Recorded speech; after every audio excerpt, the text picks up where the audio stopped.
หลังจากกินข้าวก็จะพยายามเบ็ดกันครับ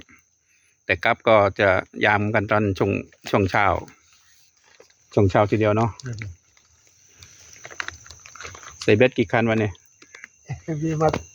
เดี๋ยวถึง10 คันหรอก ใส่เบ็ด8 คันไม่รู้จะมานไหมเดี๋ยวค่อยลุ้นกัน เดือนใหญ่มาเองนี่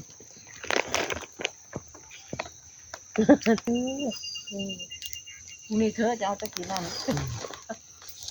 ทุกเอากับทุกเอาเนี่ยวันนี้อะไรว่าโยนไป5 นาทีอะไรว่าเห็นสายเอ็นขึ้นยิงทุกแม่ติ๊บมาตัวบักเอกรูปตัวแรกเลยตัวใหญ่ไม่ซ่าเลยกับพี่ ตอนนี้ก็